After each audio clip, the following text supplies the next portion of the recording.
away by yesterday. Nothing had changed. And the reason it melted away... I mean, it is disproportionately heavy, I think, even though those who are wealthier do pay more, but the amount that those who are at the lower end of the scale, that's no plan. No. So there's a plan to pay for it, Yes. but the NHS never gets any smaller and the needs that we have never reduce. So where is the plan actually? Everyone's point is that at the moment it might seem 5/6 of that money is going to the NHS. What are they going to buy possible jobs in the Cabinet? The Prime Minister flatly refused to say if there was going to be a reshuffle. But do you think he is going to? I think those are the two most vulnerable Cabinet. We've interviewed Amanda Milling. I wouldn't have... I mean, I don't see her often. No. We have a Taliban government reshuffle. I mean, this is... Every time I talk about the Taliban... So this $10 million reward is from the State Department in America for any information leading... I think it's more down to the individual school, but my children are still being tested. Yes. I think schools are trying to do individually what... You know, there's GCSEs, A-levels and also BTECs. Yeah. And, you know, to BTECs earlier in the year because the focus was all on GCSEs and A-levels. And they didn't know, you know, I mean... I really, really feel for this education investment, which, of course, you know, it was a good alternative for some. There then opened up a wider gap between the private and that's a concern. Yeah, and, isn't it? And remember to get a grip. They do. Frank Gove. Yeah. Dancing Michael Gove. Well, he was very... The teachers were didn't that keen on my system. Yeah. Well, that would be... that anybody should be doing this chanting. The player who... Should a player just go, you know what? Because I looked... Good morning, it's just gone 6:30. Welcome to the programme. Last time Stephen Mulhern was on this programme, he was causing trouble, wasn't he? As he tends to do wherever he goes. Do you remember? He came in to prank us and he kept holding up cards behind the cameras so nobody could see. Yeah, where our floor manager usually stands, or the team, over there, Tim's busily shuffling papers. Stephen was trying to get us to say things live on air during an interview to make it...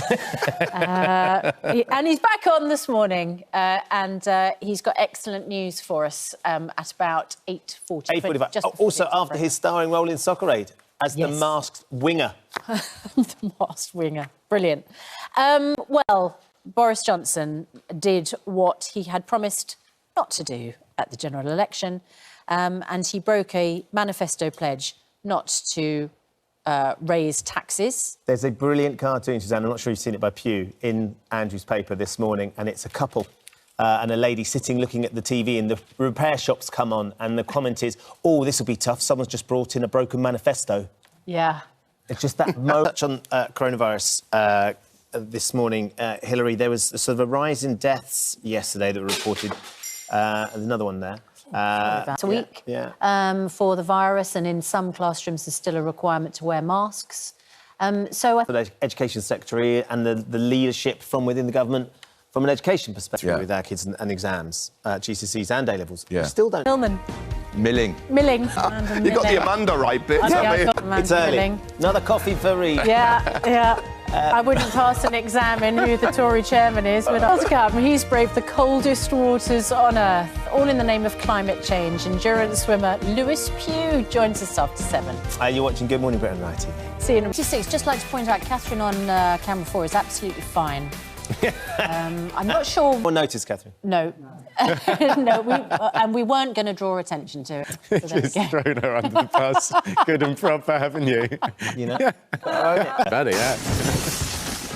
What's that?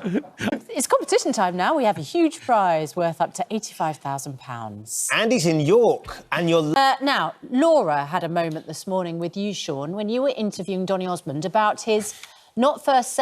Good morning, Britain. It's just after 7 o'clock. Our main news this morning, MPs vote today on the Prime Minister's plans to rescue the NHS and social care by raising national insurance. Boris Johnson's solution to the healthcare crisis has been welcomed, but but he's also drawn criticism from Tory backbenchers who are opposed to tax hikes and social care leaders who say the proposals don't go far enough. Our chief correspondent, Richard Gatesford. 7:15, ITV. England will play Poland, which we're going to be talking about a little bit later on because, of course, there's real concerns after what the England team faced in Hungary. with the racist abuse that they have faced. And the questions are whether they are going to face similar situation in Poland. We're going to be discussing that in a little bit, whether it's time for the players. I think Gareth Bale came out and said if his players, he felt his players in the Welsh team were being racially abused, they would walk off the pitch. He would have no qualms in just walking off. Is it time for the England players to start doing that, or to do what they continue to do, which is carry on playing, prove those fans wrong by scoring goals and winning games. Yeah, and silencing the horrible abuse. I mean, Sean, it's what do you think? Suspension of fans being in the ground for their next 2 UEFA sanctioned games. But it didn't count. World Cup qualifiers, FIFA. So it's a different governing body. So there were fans there for the FIFA game. No sense, does it? But what do you think? Do you think the England team should walk off? Is it time for the players to make a stand on the pitch and actually walk off? Or should they do what they're carrying on doing, as Susanna says, silence those critics, play the game, get the points, continue with the progress through the competition? Yeah. I mean, that's not what I think they should do. Necessarily, no, it's what you suggest. I just think I would just go, you know what, I'm not having this. I'm not having it. I think in defence of some of the players and Gareth Southgate from the Hungary game, they didn't necessarily hear the racist chanting. It was there was evidence of it. They did get pelted with cups, though, when they scored goals. And certainly were coming in for a lot of abuse from some of those Hungary I think fans. the argument is, isn't it, if they leave...